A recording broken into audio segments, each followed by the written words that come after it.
Okay, एक point और है बेटा, एंड उसको हम लोग डिटेल में अलग से टॉपिक में स्टडी करने वाले हैं। मैंने इसीलिए उसको अलग से एक टॉपिक में लिया हुआ है, एनर्जी डेंसिटी में, राइट। तो ये जो दिख रहा है ना आपको नेक्स्ट टॉपिक एनर्जी डेंसिटी, उसमें हम डिस्कस तो करेंगे, लेकिन मैं इसको मेंशन कर देता हूं। Suppose this is the 9th property. तो एनर्जी डेंसिटी, मैं पॉइंट आपको बता देता हूं, डिटेल में एक्सप्लेनेशन अगले टॉपिक में जाके देखेंगे। कैरेक्टरिस्टिक्स में आप इसको मेंशन कर सकते हो कि जब भी एक इलेक्ट्रोमैग्नेटिक वेव प्रोपगेट करती है स्पेस से, ठीक है, this is the direction of velocity vector suppose करो, ठीक है, तो जब भी एक इलेक्ट्रोमैग्नेटिक वेव प्रोपगेट करती है थ्रू द स्पेस, ठीक है, तो एनर्जी फ्लो करती है। अच्छा, अब ये जो एनर्जी होती है इलेक्ट्रोमैग्नेटिक वेव की, ये जो एनर्जी होती है, ये energy basically consist of two types of energies, ठीक है। एक होती है इसमें इलेक्ट्रिक फील्ड एनर्जी और एक होती है मैग्नेटिक फील्ड एनर्जी। दो प्रकार की energies are associated with the electromagnetic wave, right. अच्छा, अब पॉइंट क्या है, ये वेव में इलेक्ट्रिक फील्ड एनर्जी और मैग्नेटिक फील्ड एनर्जी 50-50% में विभाजित होती है, right. 50% electric field energy contribute करती है टोटल एनर्जी को, और 50% मैग्नेटिक फील्ड एनर्जी कंट्रीब्यूट करती है टोटल एनर्जी को, राइट। तो therefore the electric and magnetic field energies, अगली जो कैरेक्टरिस्टिक है, ठीक है, फिर वाइंड अप कर देंगे कैरेक्टरिस्टिक्स को। Electric and magnetic field energies are distributed equally, ठीक है, they are distributed equally, energy scalar quantity, they are distributed equally in an electromagnetic wave, ठीक है, they are distributed equally in an electromagnetic wave. Clear, ठीक है। अच्छा, यहां तक ये पॉइंट हो गया। मैं इसमें कोई फॉर्मूला नहीं लिखने जा रहा हूं अभी, मैं उस फॉर्मूले की और सारी चीजों की बात करूंगा जब मैं ये टॉपिक्स आपको डिस्कस करूंगा। अब क्लियर हो गई बात अलग अलग से। तो all these were compiled together are the characteristics of electromagnetic waves. बेटा वो पूछते हैं कि write any 4 properties of electromagnetic waves, board examination में ऐसा क्वेश्चन आता है, राइट। अब हम कुछ मैथमेटिकल फॉर्मूले देखेंगे और नेक्स्ट टॉपिक आता है हमारा एनर्जी डेंसिटी। एनर्जी डेंसिटी, देखो हम ऑलरेडी बात कर चुके हैं कि जब एक इलेक्ट्रोमैग्नेटिक वेव प्रोपगेट करती है तो it is nothing but energy is propagating through the space, ठीक है। अब एनर्जी अगर प्रोपगेट कर रही है स्पेस से, ठीक है, तो उसके बारे में भी हमने बात कर ली कि it consist of two types of energies, electric and magnetic field energies, right. तो अब मैं शुरू से बात करता हूं कि यदि अगर हमारे पास कोई भी रीजन हो जहां पे स्टैटिक इलेक्ट्रिक फील्ड हो, स्टैटिक का मतलब है जिसकी वैल्यू कांस्टेंट हो, डायनामिक ना हो, चेंजिंग ना हो, राइट। तो यदि हम स्टैटिक इलेक्ट्रिक फील्ड की बात करें, ठीक है, जैसे कैपेसिटर में हमने पढ़ी थी कि ठीक है, यहाँ पे पॉजिटिव चार्ज है, यहाँ पे नेगेटिव है, and we have static electric field, constant electric field, direction और मैग्नीट्यूड में sigma by epsilon naught from positive to negative, right.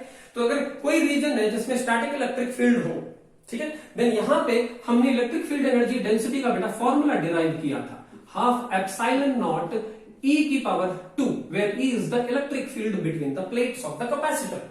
लेकिन मैं तो आपको बता दूं, एक बड़ा इंपॉर्टेंट पॉइंट है, ठीक है, मुझे आगे मौका मिलेगा तो मैं इसको आपके उस जूम क्लास के लेक्चर में इस कॉन्सेप्ट को कवर करूंगा, कॉन्सेप्ट ऑफ सेल्फ एनर्जी, ठीक है, वहां पे आपको ये चीजें मैं बहुत बेहतर तरीके से और एक्सटेंड करके बता सकता हूं।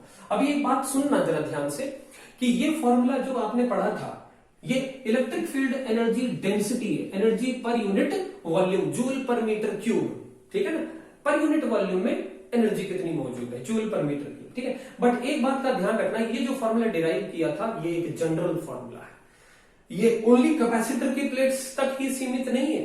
कैपेसिटर की प्लेट से एक बहाना लिया था हम लोगों ने, क्योंकि हम लोग अभी हायर क्लासेस में नहीं, किसी भी रीजन में कहीं पे भी अगर हमारे पास इलेक्ट्रिक फील्ड है, ठीक है, और अगर वो मान लो स्टैटिक है, तो the formula for energy density उस रीजन में, energy per unit volume is electric field energy density basically is given by half epsilon naught E square. In particular वो अगर मीडियम, वैक्यूम या फ्री स्पेस है, तो मैं यहां पे ऐड कर देता हूं, यदि अगर मीडियम हमारा फ्री स्पेस है या वैक्यूम है, और यदि अगर स्टैटिक इलेक्ट्रिक फील्ड है तो इलेक्ट्रिक फील्ड एनर्जी डेंसिटी, बेटा इसको आप जरूर नोट कर लो, electric field energy density, energy per unit volume का formula is given by half epsilon naught E square, right. Similarly यदि अगर हम बात करें, नोट करते चलना बेटा, बड़ा इंपॉर्टेंट यहां से पार्ट शुरू हो गया, यदि हम बात करें स्टैटिक मैग्नेटिक फील्ड की किसी रीजन में, ठीक है, और रीजन मतलब फ्री स्पेस में ही अगेन बात हो रही है हमारी, तो हमारे पास बॉक्स में डाल देता हूं, जो average magnetic field energy density है, magnetic field energy per unit volume, it is given by the relation half B square divided by mu naught, ठीक है। एनर्जी डेंसिटी है ये भी जूल पर मीटर क्यूब ही है, ठीक है। So but this is average, या सॉरी एवरेज छोड़ो, ये तो इस पे कांस्टेंट है, तो देयरफॉर ये टर्म कांस्टेंट है बेसिकली, तो this is average magnetic field, average छोड़ो, मैग्नेटिक फील्ड एनर्जी डेंसिटी, क्योंकि बी यहां पे कांस्टेंट है तो इसमें हम एवरेज वर्ड यूज नहीं करेंगे, राइट। तो हमने अगर देखा फ्री स्पेस में स्टैटिक इलेक्ट्रिक फील्ड की इलेक्ट्रिक फील्ड एनर्जी डेंसिटी और मैग्नेटिक फील्ड एनर्जी डेंसिटी का फॉर्मूला ये होता है। लेकिन अगर हम बात करें इलेक्ट्रोमैग्नेटिक वेव की, तो उसमें भी यही दो प्रकार की एनर्जीज तो होती हैं,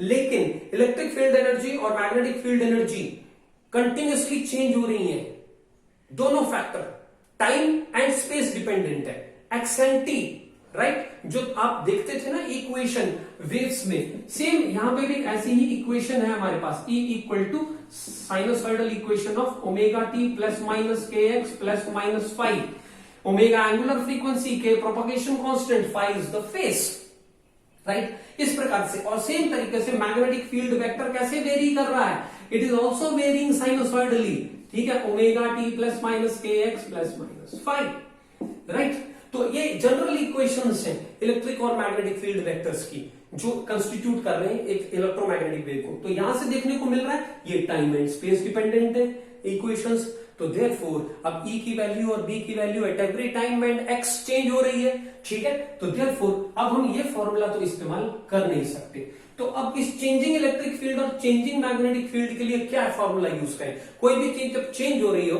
तो देन वी कैलकुलेट बेटा एवरेज। मान लो किसी के 20, 30, 40, 50, 60 मार्क्स आए हैं तो वी कैलकुलेट द एवरेज, ठीक है। एवरेज एक ऐसा नंबर होता है कि यदि उसको वही कांस्टेंट वैल्यू सभी सब्जेक्ट में मिल जाती तभी भी टोटल वही रहता, यानी कि परिस्थिति चेंज नहीं हुई, ठीक है। देन वी टेक एवरेजेस, ठीक है। तो देयरफॉर यहां पे क्या हो रहा है, कुल मिला के इलेक्ट्रिक और मैग्नेटिक फील्ड वेक्टर्स टाइम और स्पेस डिपेंडेंट होने के कारण इलेक्ट्रिक फील्ड एनर्जी डेंसिटी का फॉर्मूला रूप ले लेता है half epsilon naught ERMS square. Again free space में ही बात कर रहे हैं, बट ये फॉर्मूला, ये दिस इज द वैल्यू। और अब हम लोग यहां पे लिखते हैं average electric field energy density, right, average electric field energy density. Similarly हमारे पास average magnetic field energy density का रूप आ जाता है half BRMS square divided by mu naught, this is average magnetic field energy density. Clear. अब आप study कर चुके हो आरएमएस वैल्यू को, बेसिकली ERMS होती है E0 बाई रूट 2, मैं अलग अलग इनके रूप बता रहा हूं आपको, ठीक है, E0 बाई रूट 2, और BRMS की वैल्यू होती है B0 बाई रूट 2। सब्स्टिट्यूट करें अगर ऊपर तो these two equations will take the form, अब ये बन जाएगी हमारी UE will become equal to, जब आप यहां पे E0 बाई रूट 2 डालोगे तो E स्क्वायर बाई 2 हो जाएगी, तो 1/4 epsilon naught E0 square, right, और UB आ जाएगी similarly 1/4 B0 square divided by mu naught, right. So ये एक और हमारा रूप है, एक ये आरएमएस के रूप में है, ये हमारी पीक वैल्यू के रूप में E0 और B0 के रूप में। तो यदि अगर हम total average energy density, total energy density की बात करें तो इट इज सिंपली, एनर्जी एक स्केलर क्वांटिटी होती है, तो टोटल U टोटल यानी कि total average energy density it is sum of UE plus UB, ठीक है। तो अब हम इसको दो तरह से लिख सकते हैं, जो हमारे पास ऊपर फॉर्मूले हैं, half epsilon naught ERMS square plus half BRMS² divided by mu not. तो ये एक फॉर्मूला और आ गया, ये टोटल एवरेज एनर्जी डेंसिटी का फॉर्मूला है, राइट। ओके, इसी फॉर्मूले को हम लोग एक और रूप से लिख सकते हैं, अभी अभी जो पढ़ा हम लोगों ने। तो U total is equal to 1/4 epsilon naught E naught square plus 1/4 B naught square divided by mu naught, right. Clear हो गई बात अच्छी तरह से। ये बड़े इंपॉर्टेंट फॉर्मूले, इनको बॉक्सेस में आप डालो, ये बड़े इंपॉर्टेंट फॉर्मूले। ये total average energy density associated with electromagnetic wave हो गई। क्लियर हो गई बात अच्छी तरह से, राइट। अब हमने जो कैरेक्टरिस्टिक बोली थी बेटा, ठीक है, कि एक इलेक्ट्रोमैग्नेटिक वेव जब स्पेस से प्रोपगेट करती है तो it consist of 2 types of energies, and those 2 energies की बड़ी इंपॉर्टेंट प्रॉपर्टी ये थी इलेक्ट्रोमैग्नेटिक वेव में कि दे आर डिस्ट्रीब्यूटेड इक्वली, 50-50% होती हैं, ठीक है। दैट मीन्स यूई की वैल्यू यूबी की वैल्यू के बराबर होनी चाहिए। Average electric field energy density और average magnetic field energy density की वैल्यू सेम होनी चाहिए, ठीक है। तो अब हम एक बड़ा इंपॉर्टेंट प्रूफ करने जा रहे हैं, और जो 2 फॉर्मूले मैंने आपको पहले लिखवाए थे, C equal to E naught by B naught और C equal to 1/√, epsilon naught mu naught, उनको यहां पे इस्तेमाल करेंगे, ठीक है। तो to prove that this small UE, that is average electric field energy density, is always equal to average magnetic field energy density in an electromagnetic wave। ये भी इंपॉर्टेंट क्वेश्चन है, बोल्ड पॉइंट ऑफ व्यू से important डाल लेना, ठीक है। तो अब इसको कैसे करेंगे, तो हम एक काम करते हैं कि लेफ्ट हैंड साइड से शुरू करते हैं और देखते हैं हम राइट हैंड साइड में पहुंचते हैं कि नहीं पहुंचते। तो स्टार्ट विद UE। तो we know that UE is given by 1/4, peak value वाला फॉर्मूला यूज कर लेना, ज्यादा आसान हो जाएगा। तो 1/4 epsilon naught E naught square, right. Now we have 2 फॉर्मूले। एक फॉर्मूला हमारे को पता है कि E naught by B naught is equal to C, तो this implies that E naught की वैल्यू इज CB नॉट। एक इसको यूज कर लेंगे हम, और एक फॉर्मूला हमें पता है C equal to 1/√μ naught epsilon naught होता है। तो यहां से हम लोग इस्तेमाल करेंगे स्क्वायरिंग करके, C square is equal to 1/μ naught epsilon naught. तो इन 2 वैल्यूज को अब हम उठा के इसमें डालने वाले हैं, ठीक है। तो therefore UE will become 1/4 epsilon not, अच्छा E नॉट की जगह क्या डालेंगे बेटा, CB नॉट, तो ये हो जाएगा C square B naught square. और फिर देखो C स्क्वायर की जगह ये वैल्यू हम पुट कर देंगे, राइट। C स्क्वायर है ये, C स्क्वायर की जगह पुट कर दिया 1/4 epsilon naught divided by 1μ naught epsilon naught B naught square. Epsilon naught cancel हो गया, तो therefore हमारे पास एक्सप्रेशन क्या आया, UE is given by 1/4 B naught square divided by mu not, and this is nothing but right side में देखो जो चीज आ रही है हम ऑलरेडी पढ़ चुके हैं, दैट इज UB। तो हमने ये प्रूव कर दिया कि एक इलेक्ट्रोमैग्नेटिक वेव जब प्रोपगेट करती है तो उसमें average electric field energy density is always equal to average magnetic field energy density. तो दे आर इक्वली डिस्ट्रीब्यूटेड, ये प्रॉपर्टी हमने प्रूव कर दी। क्लियर हो गई बात अच्छी तरह। तो हमने स्टडी कर लिया बेटा सारा, एवरीथिंग, यूनिट होती है joule per metre cube, right. तो हमने सारा स्टडी कर लिया एनर्जी डेंसिटी के बारे में। नेक्स्ट हमारा बड़ा इंपॉर्टेंट फॉर्मूला आता है intensity of the electromagnetic wave. Intensity of electromagnetic wave, ये क्या होती है, right. Intensity is nothing but simple, आपको पता है इलेक्ट्रोमैग्नेटिक वेव एनर्जी है, तो कितनी एनर्जी, ठीक है, एक यूनिट एरिया ले लेता हूं, ठीक है, और ये यूनिट एरिया जो है, ये देखो, रुको एक सेकेंड, ये direction of propagation of the wave है, ठीक है, और ये मान लो एक यूनिट एरिया ले रहा हूं, ये मेरा एक हाथ जो है यूनिट एरिया है, और ये यूनिट एरिया जो है इट इज हेल्ड परपेंडिकुलर, ठीक है, to the direction of velocity of the electromagnetic wave. Then कितनी एनर्जी इस यूनिट एरिया से, ठीक है, एक यूनिट टाइम में क्रॉस कर रही है, कितनी एनर्जी इस यूनिट एरिया से यूनिट टाइम में क्रॉस कर रही है, that gives the information about the intensity of the electromagnetic wave. So therefore electromagnetic wave is given by energy flowing through the space per unit area per unit time. ठीक है, energy by time बेटा आप जानते हो, power by, ठीक है ना, work done by time पड़ा हुआ, तो पावर बाई एरिया, राइट। ऐसे भी बोल सकते हैं हम लोग कि जितनी हमारी वेव की पावर है डिवाइडेड बाई एरिया। पावर की यूनिट क्या होती है, वॉट, एरिया की मीटर, तो एरिया मीटर स्क्वायर हो गया, तो therefore watt per metre square is the SI unit of intensity. Clear हो गया बात। चलो जरा इसको फटाफट से डिराइव कर लेते हैं। सपोज करो एक वेव प्रोपोगेट कर रही है स्पेस से, ठीक है, कुल मिला के तो टोटल एनर्जी कितनी क्रॉस कर रही है एक यूनिट एरिया यूनिट टाइम में, वो अब हम लोगों ने कैलकुलेट कर लिया। ठीक है, अगर मैं इसको ऐसे लिख दूं सिंपली, तो this is nothing but energy. Energy को चलो यू से डिनोट कर देता हूं, total energy divided by A delta T time में कितनी क्रॉस कर रही है, दैट इज डिफाइंस इंटेंसिटी। तो चलो अब एक इलेक्ट्रोमैग्नेटिक वेव आ रही है, ठीक है, इस प्रकार से प्रोपोगेट कर रही है। तो अब हम लोगों ने देखना है कि हाँ इसके रास्ते में अब हम लोगों ने एक छोटा सा वॉल्यूम कंसिडर कर लिया, ठीक है, जिसका area of cross section A है, और सपोज करो कि वेव की स्पीड जो है वैक्यूम में चल रही है ये, तो वेव की स्पीड सी है। अगर डेल्टा टी टाइम लेती है, ठीक है, तो डेल्टा टी टाइम में यहां से ये यहां पहुंच रही है, वो मैंने इसकी लेंथ कंसिडर करी हुई है, ठीक है।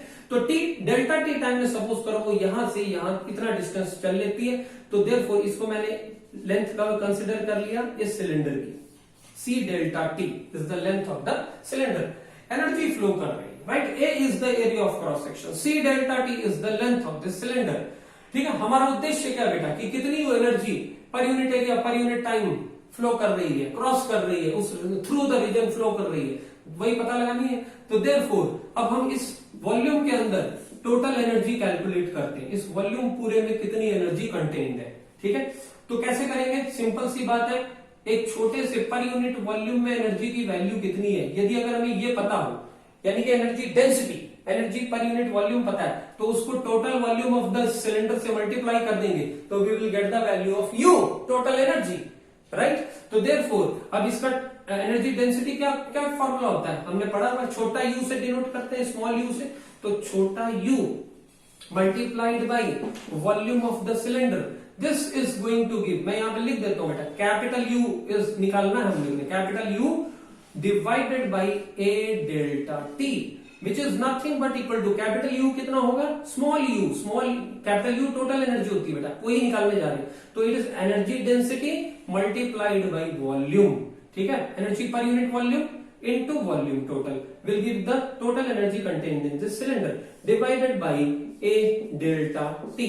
Now what is this energy density का फॉर्मूला हम ऑलरेडी निकाल चुके हैं, ठीक है, तो it is nothing but I is equal to, ठीक, this comes to be energy density का फॉर्मूला है हमारा 1 by, ये मैं फिर से आपको बता दूं, अब ये दोनों वैल्यूज बराबर होती हैं, मैं आपको थोड़ा सा मैथमेटिक्स बता देता हूं, राइट, ठीक है, ताकि आपको सुविधा हो जाए थोड़ी सी। देखो मैं बताता हूं, टोटल एनर्जी डेंसिटी की अगर बात करें, देखो ये टोटल एनर्जी डेंसिटी है, ठीक है, इसको अगर लाना हो तो कैसे लाएंगे, आप जानते हो total energy density is electric field energy density plus magnetic field energy density, और हम ये भी जानते हैं कि यूई और यूबी की वैल्यू बराबर होती है, तो हम इसको लिख सकते हैं 2 टाइम्स यूई। अच्छा, और अच्छा ये यूई क्या होता है बेटा, अगर आरएमएस के रूप में लिखें तो average electric field energy density, तो this will come to be half of epsilon naught E RMS square, right, ये 2 कैंसिल हो गया, एंड देयरफॉर यू, यानी कि छोटा यू है, बहुत ध्यान देना है आपने, this is average, total average energy density, ठीक है ना, यू टोटल है बेटा, ये टोटल कंफ्यूज ना होना, तो ये U total is equal to epsilon naught E RMS square, ये फॉर्मूला होता है इस छोटे यू का, टोटल एवरेज एनर्जी डेंसिटी, क्योंकि हम टोटल एनर्जी निकालनी है बेटा, कैपिटल यू, ठीक है। और यही अगर मैग्नेटिक फील्ड में के रूप में इसको भी बॉक्स में डाल देना, तो this is also one of the formula कि यही U टोटल सिमिलर तरीके से अगर बात करें तो हम लोग अगर 2U भी लिख दें तो फिर कैलकुलेट करके हमारे पास क्या आ जाएगा बेटा, BRMS square divided by mu naught, right, BRMS square divided by mu not. Clear हो गई बात, ये दो फॉर्मूले हमारे पास। तो चलो अब इस U टोटल को, ये जो हमने सेपरेटली निकाला इसको यहां यूज करते हैं, ठीक। तो इस I will be equal to epsilon naught ERMS square, volume कितना बेटा, वॉल्यूम है length multiplied by area of cross section, तो C into delta T multiplied by A divided by A delta T, A delta T. तो बेटा यहां से A cancel हो गया, डेल्टा टी के साथ कैंसिल हो गया, एंड इंटेंसिटी का फॉर्मूला आपके पास आ गया epsilon naught ERMS square into C, ठीक है। This is the formula. अगर यही फॉर्मूला आपको BRMS के रूप में लिखना हो, बॉक्स में डाल लो बेटा, इंपॉर्टेंट फॉर्मूला है, तो यही आ जाएगा BRMS square divided by mu not into C। C is the speed of light, ठीक है, इन वैक्यूम या फ्री स्पेस, 3 into 10⁸ मीटर पर सेकेंड। क्लियर होगी बात अच्छी तरह से। So this was everything about intensity of the electromagnetic wave, that is total energy crossing per unit area per unit time. अलग अलग प्रकार के जितने भी फॉर्मूले थे वो सारे यहां पे हमने देख लिए। नेक्स्ट टॉपिक, ठीक है, आप स्क्रीन को पॉज करके, आप वीडियो को पॉज करके आप लिख सकते हो, आप स्टडी कर सकते हो, रिवाइज कर सकते हो, लेकिन हमारे पास लिमिटेशन है बेटा, इसलिए थोड़ा सा भागना पड़ेगा हमको, राइट। अब आप लोग इंटेलिजेंट भी हो, ऐसा नहीं है, आप इसको एकदम कैच भी कर लेते हो। लास्ट हमारे दो बड़े इंपॉर्टेंट फॉर्मूले हैं, momentum of the electromagnetic wave. देखो कोई भी चीज आती है तो अपने साथ उतना एक इंपॉर्टेंस लेके आती है, राइट, कि क्यों ये हमारे लिए इंपॉर्टेंट है, राइट। मोमेंटम हमारे लिए क्यों इंपॉर्टेंट है? मोमेंटम हम जानते हैं, बेसिकली स्टडी किया है, मास इनटू वेलोसिटी, ठीक है। तो मोमेंटम का formula B equal to mass into velocity करा हुआ है। लेकिन अगर हम बात करें इलेक्ट्रोमैग्नेटिक वेव की, तो इलेक्ट्रोमैग्नेटिक वेव एनर्जी है, तो उसका तो मासलेस है, मास नहीं है, ठीक है। फिर भी बात आती है यहां पे मोमेंटम की, तो ध्यान दो, आइंस्टाइन ने बात करी थी मास एनर्जी इक्विवेलेंस की, ठीक है। अब ये वेव्स चल रही है, तो आइंस्टाइन ने बात करी थी मास एनर्जी इक्विवेलेंस की। तो दैट मीन्स एक एनर्जी जो प्रोपगेट करती है, it has momentum, it has momentum. Clear हो गई बात अच्छी तरह से। तो देयरफॉर उसी का मोमेंटम के बारे में अब बात कर रहे हैं हम लोगों ने, ठीक है। मोमेंटम को हम P से डिनोट करते हैं, एंड इसका जो फॉर्मूला होता है, तो that is given bye momentum small p से u, क्योंकि हमने प्रेशर के बारे में कैपिटल P से बात करेंगे, ठीक है। तो small p, momentum of the wave is given by u by c।